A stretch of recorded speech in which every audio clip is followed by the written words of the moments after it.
Super Juan Gantalaw sa DYWS Super Radio. Ang ilang kita masayon sa kinahang ng mga informasyon nga mao'y sukaranan sa labing maayong desisyon nga atong pagabuhaton. Kini base sa mga balita nga mogitim sa matagtak na, matag-adlaw o sa tanang higayon. Sayra na to kining tanan sa Balita Karon sa Super Radio.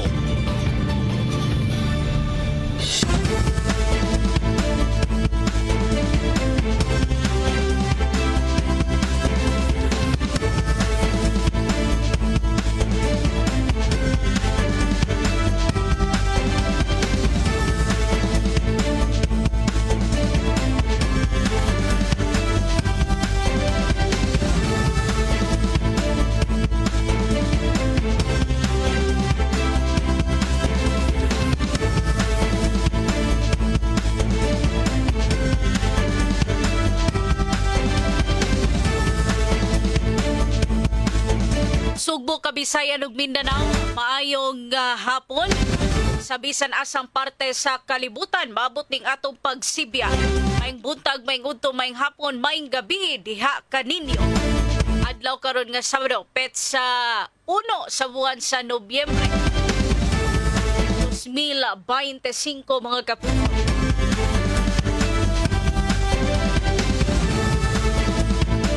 Adlaw sa mga santos mga kapuso, All Saints Day.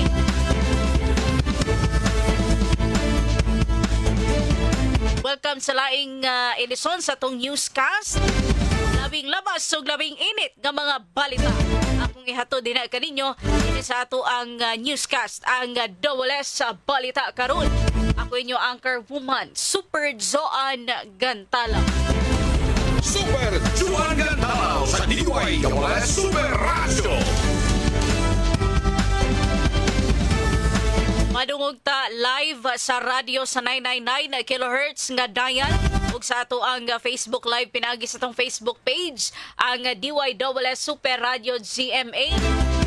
Makita ninyo ang live broadcast, Facebook live streaming nato mga kapuso. Palihog sa pag-like, share and comment sa ato ang Facebook Live karong nga oras. Naway paglangan na mga kapuso, aniya na ang atong mga headlines. Sa balita sa lokal, blue alert giisa na sa syudad sa Sugbo tungod sa posibleng epekto sa bagyong Tino. Super Radio! Ang Cebu Provincial Government ka-activate ang disaster preparedness protocol niini sa di pa mosulod, no?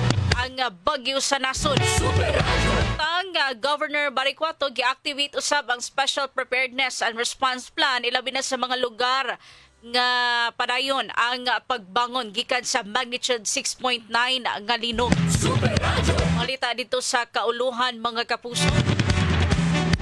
Presidente Ferdinand Marcos Jr. nanawagan nga hinumduman ug pasinugan ang mga nitaliwan na nga mahal sa kinabuhi karong kalagkalang.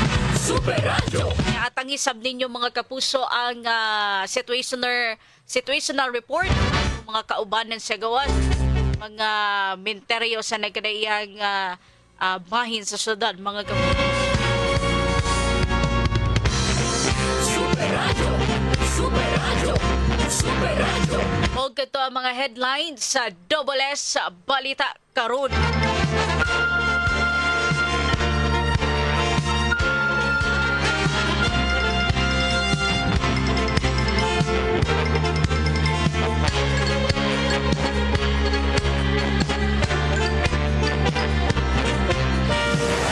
Super Radio Local News.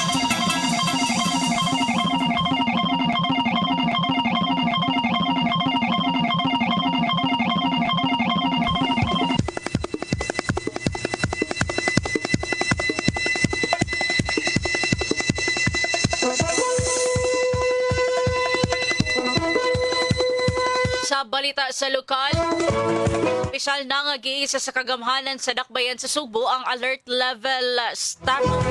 Alas 2:30 kaganihang hapon tunod sa epekto sa bagyong Tino.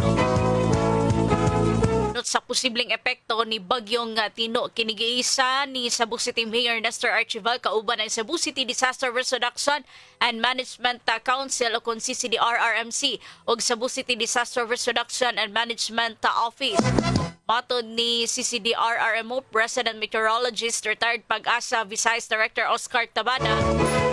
Usab sa Facebook post sa CCDR-RMO, matod pa nga posibleng maglandfall ang Bagyong Tino dapit sa Tabugon, Cebu. Alauna 26 sa hapon ini ka Martes, Nobyembre 4. Matod sa CCDR-RMO nga ang tanang Cebu City Response Clusters, Division Heads, Section Heads, Volunteer Response Units o Barangay-Based Disaster Response Teams kay gimanduan sa pagpaygay ng rekorida o pagsusi sa kaandam sa mga mountain o mainland barangays. Kipusab ni ang pag-reposition sa emergency vehicles ug equipment ug ang pagsumiter og situational updates gamit ang prescribed CCDR-RMC template. Giawhag niini ang mga Sugboanon sa pag-amping ug pabiling magbinantayon ug andam subay sa gilaumang pagsulod sa Bagyo Sana.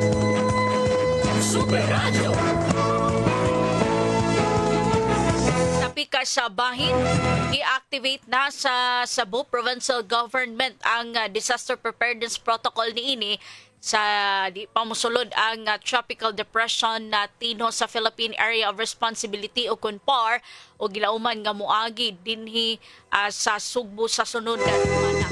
Base sa forecast sa Pag-asa mga kapuso, gilaumang mosulod ang Bagyong Tino sa Philippine Area of Responsibility November 2 ug adlaw ug molandfall sa Caraga ug Eastern Samar sa Nobyembre 3 ug moagi sa Sugbo sa Nobyembre 4. Ang kini mahimong mokusog adto na sa typhoon sa di pa mogawas sa PAR, Philippine Area of Responsibility sa Nobyembre 6. Sa alas 11 nga update sa Pag-asa karong adlaw, ang tropical depression sa gawas sa PAR nagpabilin sa kusog niini samtang naglihok paingon sa west-northwestward.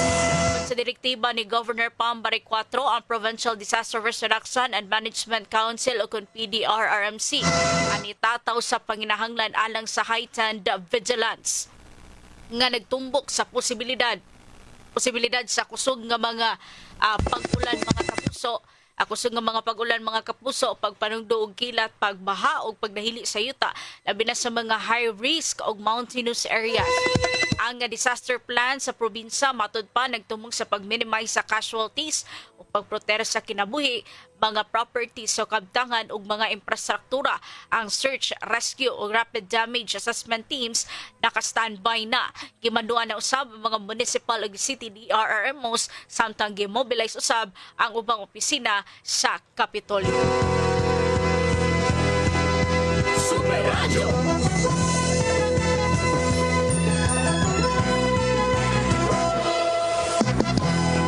Samtang subay sa gilaumang pagsulod ni Tropical Depression Tino dinhi sa Philippine Area of Responsibility ugmang adlaw, gimando usab ni Cebu Governor Pamela Bariccuatro ang pag-activate sa Special Disaster Preparedness and Response Plan labi na sa 11 ka mga lungsod ug syudad nga parayng nibangon gikan sa magnitude 6.9 nga linog dadto nga September 30. Base sa impormasyon gikan sa Capital PIO, ang kining plano buwag sa province-wide disaster operations nga nagila sa heightened vulnerability sa mga naapektuhan sa linog diin libuan ka mga residente ang nagpabilin sa 10 cities ug temporary shelters. Ang 11 ka LGUs nga under special protection o ang mga lungsod sa Sugod, Tabugon, Bourbon, Bogo City, lungsod sa San Remigio, Tabuelan, Medellin, Daan Bantayan, Santa Fe, Bantayan, Magdalena, galabing naapektuhan sa maong linog mga kapuso. Nakita sa otoridad nga ang maong mga lugar mag-atubang secondary risk sa umaabot nga bagyo, lakip ang mga pagbaha, landslides, debris flow ug ang posibleng pagkahugno sa mga estruktura. Matud pa nga ang misyon ini mao ang pagprotehe sa mga displaced families dito sa northern Cebu.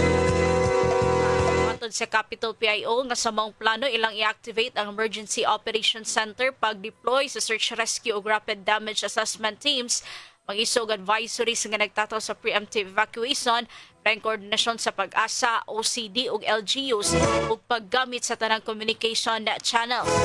Gimandua na usab ang mga municipal ug city DRRM offices sa mga apektadong LGU. Super Radio! Super Radio! Super Radio!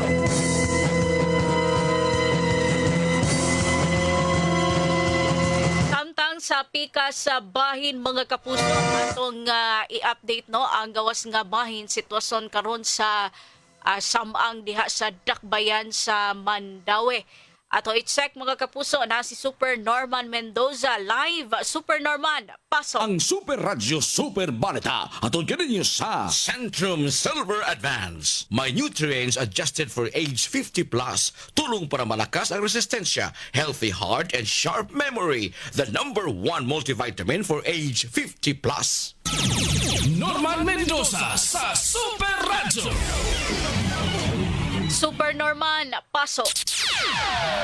Yes, sa Super Juan, balik sa mga paghulagway usab sitwasyon na dinhi sa gawas nga bahin, dinhi nga handom karon sa adlaw sa mga Santos dinhi sa mga menteryo sa siyudad sa Mandaue. Atong nahinabi bago lang ang ground commander sa Barangay Giso area nining upat ka man nagsikit nga mga menteryo, Police Major John Philip Libres matuniya nga sa pagkakaroon as of 5 o'clock sa kahaponon way mga natala nga mga untoward incidents sa mga kakulian labot sa paghandom nining adlaw sa mga Santos. Sinundo na ipipila ka mga gipamadlong nga nagdala niining mga paraphernalia gihapon sa panglimpyo o gi-deposit lang kini sa ilahang police assistance desk. Matuban niya nga way problema ang pag-roving usab sa atong kapulisan matag menteryo adunay upat pulis nga na-assign. So sa upat ka mga menteryo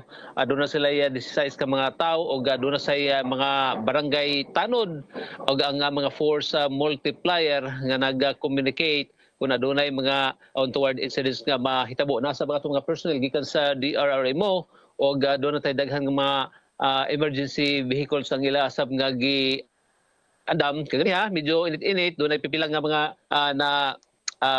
kinalipong gumikan sa kainit pero wala ra hinoy mga dagko nga way nadala sa Tambalanan. Samtang sa monitoring usab sa operation dito sa command center sa Mandaue City Police Office ang mga menteryo diya sa may Angelicom sa barangay Kanduman hapsay ang sitwasyon og menteryo gamay menteryo diri sa may barangay Pagsabungan wasay mga daotang o kaning mga kakulian nga nasugatan sa mga ato mga miduaw diya sa menteryo samtang doon sa lain nga menteryo diya sa may barangay Hagubiaw nga gibisita usab sa mga igsuonan labi na mga residente ra diha gikan sa barangay Hagubiaw og wala may problema nga na report ngadto sa command center. Ingon ni Police Colonel Cirilo Acosta Jr. ang city director nga pipila sa mga menteryo nga gibisita og intact ang ilahang mga tao nakapreparar sa mga posibleng kulian nga mahitabo og way problema sa pagkakaron. Adayon nilang i-monitor hangtod unya sa alas 12 sa gabi magkadlawon inigsoon na usab sa mga second shift nga mga pulis nga mo duty alas 12 sa tuwang gabi hangtod na usab sa alas 6 sa buntag. Muna'y kalabuan, gikan diri sa mga menteryo sa Siyudad Mandaue. Kini Super Norman Mendoza sa GMA Super Radio. DYWS dapat totoo. Ang Super Radio Super Balita atong ninyo sa Centrum Silver Advance. May nutrients adjusted for age 50 plus. Tulong para malakas ang resistensya, healthy heart and sharp memory. The #1 multivitamin for age 50 plus. Super Radio! Super Radio! Daghang salamat Super Norman Mendoza sa imuhang report. Sa pikas bahin mga kapuso ato usab i-check ang mga samang dinhi sa Cebu City. Naka-standby live si Super Alan Mahait. Super Alan, pasok.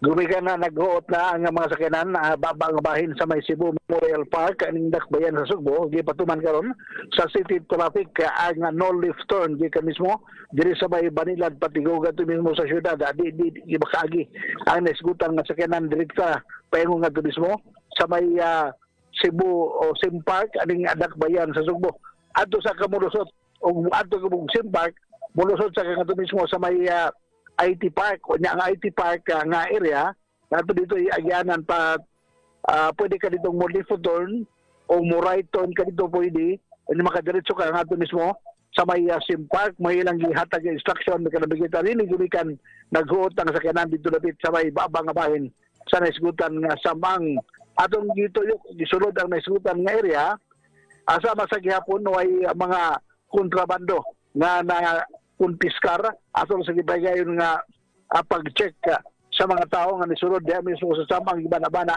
nga mabot na kadto sa kapin sa 2,000 ka mga tao ag nakasulod sa may samang ni karong nga mga orasa ilang giklaro nga bana-bana lang ilang gihimo gubikan wa sila kaimanan nga gamit pagkanabigitan sa pag-check sa matag mosulod nga mogawas nga bahin sa nisgutan nga samang hapsay gihapon ang pagpahigayon sunod nga bahin sa nisgutan nga samang din mabawol gihapon ang nisgutan nga masakyanan bisan pa man wala rin mga sakyanan nakaparking isig kakilid bigyan ini basta ilang iklaro nga di lang gini mag-double parking ano yung maghatag kahuot sa dagan sa trapiko sa sunod nga bahin nisgutan nga samang iya bana-bana o giklaro nga doon ay augmentation gikan mismo sa barangay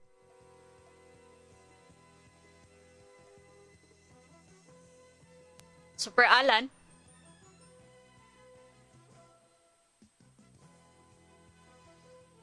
Okay. Ato balikan si Super Norman, Super Alan mga kapuso.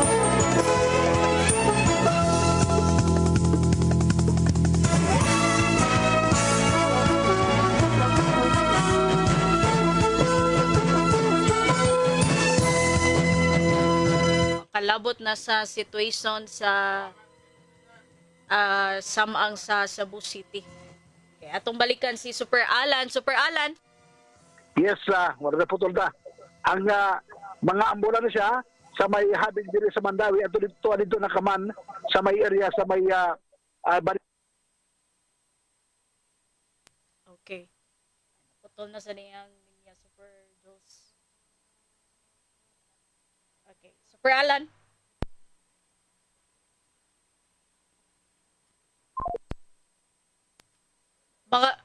Mga kapuso sa pikas sa bahin, no? Ari sa ta sa report ni Super Lloyd Suarez, mga kapuso. Mga pasahero sa mga terminal gihatagan og libreng tubig mainom ni Governor Pambari 4. Detalye sa mong balita pinagi ni Super Lloyd Suarez. Super Lloyd, pasok. Gidaig sa mga pasahero sa Cebu South Bus Terminal o sa Cebu North Bus Terminal ang pagpagapod-apod og libreng tubig mainom ngadto kanila nga sumapa ni Amid Quizon sumpay kini sa mando ni Cebu Governor Pambari 4 nga katagaan og libreng tubig mainom limpyo ang mga pasahero samtang magbiyahe paingon sa norte og habagatang Sugbo. Kini si Lloyd Suarez sa GBC Radio DWS dapat totoo.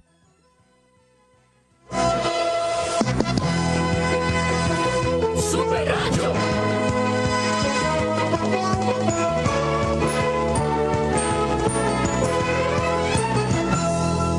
Salamat sa inyo mga report, Super Norman Mendoza, Super Alan Mahait ug Super Lloyd Suarez. Mga kapuso, ato sira na tong balita sa kauluhan, uban lang aning pahinumdum. Atong sakit. Komprehensibong asoy sa mga balita karon.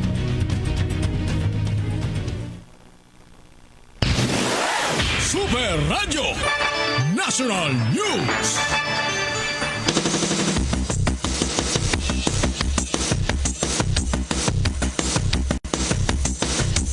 sa balita sa kauluhan, Nanawagan si Presidente Ferdinand Marcos Jr. sa mga Pilipino nga hinumduman ng pasidunggan ng ilang mga minahal sa kinabuhi nga nitaliwan na samtang nagkuha og inspirasyon gikan sa ilang pagtuo ug pagkamaayo sa iyang mensahe alang sa pag-obserbar sa adlaw sa mga santos ug adlaw sa mga kalag karong 2025.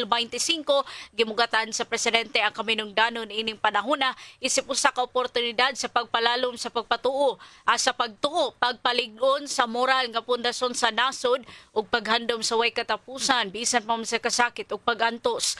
Giawhag ni Presidente Marcos Jr. ang matag Pilipino nga himuong makahuluganon o solemne ang pag-obserbar sa kalag-kalag pinaagi sa pagpuyo nga may katuyuan isip pagpasidungog sa hadumanan sa mga mitaliwan na matod diha nga kining mga adlaw sa kapahinumdum sa kamayinungdanon sa pagtuo, paglaom o panagiusa sa katawhan at ubangan sa mga hagit sa kinabuhi.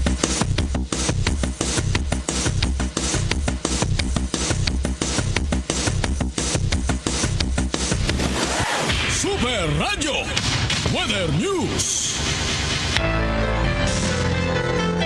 Mga kapuso, atong i-check ang kahimtang sa panahon. Kauban nato karon si Sir Joseph Merlas gikan sa Pag-asa. Sir Joseph, kumusta atong panahon, sir? Maayong gabi sa Pudyoan ug sa atong mga sukitig paminaw ug mga latest weather update para sa mosunod nga 24 oras.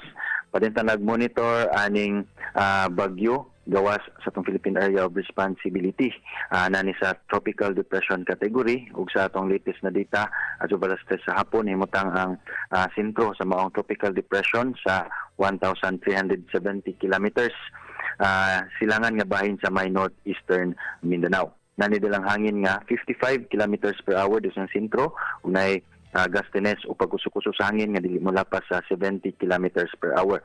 Nagliuk ni west-northwestward direction sa gipaspason nga 15 kilometers per hour. Upa karon tungod layo pa ni sa kitaan wala pa ni epekto sa bisanasang bahin sa ato ang nasod. Para sa ato ang general outlook ani nisgutan nga tropical depression posible ang landfall over eastern Visayas o diha sa may Caraga region sa adlawng Lunes sa gabi o Martes sa buntag. O iya gipaabot nga iyahang labangon ning northern Caraga area or Visayas area ngadto na sa northern Palawan, especially kani mga adlaw sa una diri sa eastern Visayas sa Lunes sa gabi o Martes sa buntag ngadto na paingon na sa diri sa Central Visayas, Western Visayas area Martes sa buntag ngadto na sa Miyerkules sa buntag. Ug samtang naa pa ni sa kadagatan posibleng maabot ang typhoon category sa adlaw Martes. Pinakataas nga tropical cyclone wind signal na isa na to posible is signal number 4. Ug ang signal number 1 pinakasayo is posible mapasaka diha sa Eastern Visayas area or Caraga region ugma sa buntag nato na ugma sa hapon. Sa nabingbahin sa Visayas area lakip na diri sa Central Visayas posible usab og mga adlaw magsugod na ta og isa og tropical cyclone wind signal especially sa hapon ngadto na sa gabi. Mo continuous monitoring ta aning ato ang gibantayan nga bagyo nga kasamtang pagawas sa tuang PR. Sa lingbahin natay gi-monitor nga laing LPA apan diha na duol sa may western boundary sa tong Philippine Area of Responsibility to na himutang ni 225 kilometers north-northeast sa may Pag-asa Island, Kalayaan, Palawan. Wala ray epekto sa panahon diri sa Kabisayaan. Ang sud sa 24 oras ang diri sa may northern Samar apil na ang eastern Samar ug mga adlaw posibleng makasinati aning madagumon nga kalangitan og nay makatag-katag na mapagulan ug mga pagpanugdo kilat dala sa trough o hinungaw sa maong tropical depression. Samtang nabiling bahin sa Kabisayan lakip ng probinsya sa Sugbo ug mga adlaw padayong makasinati aning fair weather condition maintimpo sa panahon. Gawas lang gihapon aning mga pipila, mga patak-patak ug mga lumalabay na mapagulan dala usab ni sa localized thunderstorms. Para sa kimtang sa tong hangin ug kadagatan, ang tibuok Visayas adunay hinay ngadto sa kasarangan nga hangin nagikan sa amin silangan ngadto na sa amin ang kasadpan ug atong kadagatan adunay malinawon ngadto sa kasarangan nga mga pagbalod. Atong temperature forecast is 26 up to 32 degrees Celsius. Atong haring adlaw mosalop sa alas 5:21 sa alas 5:21 sa hapon ug musubang ugma sa alas 5:35 sa buntag. ug manulites diri sa buhatan sa Sir pagkakamatan Joseph. sa YES-DOST. Yes, ma'am.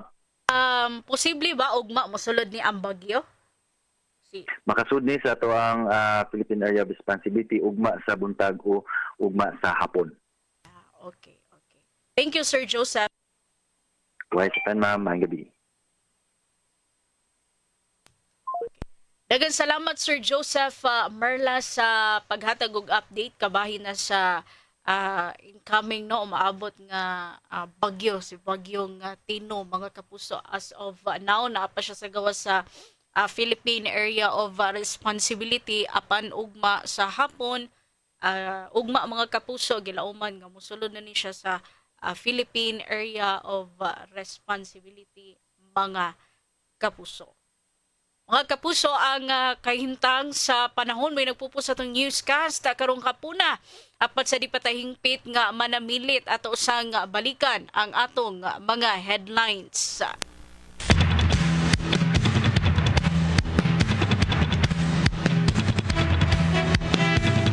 Sa balita sa lokal, Blue Alert giisa na sa syudad sa Sugbo sa posibleng epekto sa bagyong Tino. Provincial government gi-activate ang disaster preparedness protocol niini sa di pangusulod ang bagyo sa nasod. Samtang Governor Pamela Barrecuatro gi-activate usab ang special preparedness and response plan labi na sa mga lugar nga padayon gahapon ang pagbangon gikan sa magnitude 6.9 nga.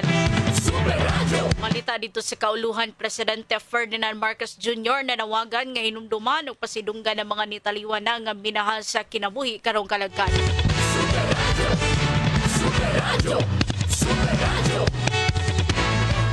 O kadto naglangkob sa atong newscast karong hapuna ang Double S sa balita karon adlaw nga Sabado petsa 1 sa buwan sa Nobyembre 2025.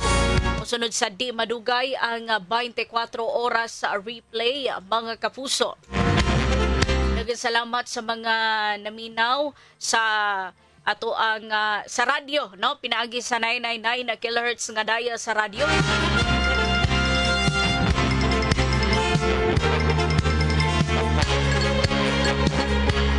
Og nagtan-aw sa ato ang Facebook Live pinaagi sa atong Facebook page ang DYSS Super Radio GMA.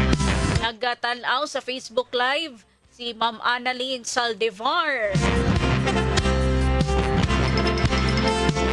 PM Super Joan always watching and listening from Sitio Kamansi, Kinasangan, Cebu City, gikan ni Sir Eugenio Boy Tagsip. Good evening Super Guapa Joan. Thank you Ma'am. Ma'am Lian Cotamora Matino. Good PM Super Joan amping lang tatanan tungod sa umaabot nga bagyo gikan ni Sir Eugenio Boy Tagsip. Maayong gabi Super Joan gikan ni Sir Augusto Monasterio Marfito. Maayong gabi Super Joan gikan ni Ma'am Annalyn Rosales Alindahan. Good evening, Super Joan. Gikan gihapon ni Ma'am Annalyn Saldivar. Kaya minaw poron Ma'am Joan nimo. Gikan ni Sir Lucas Melgo Jr.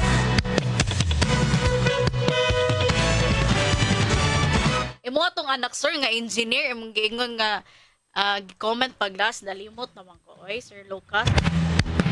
Anyways, good evening DYSS listener.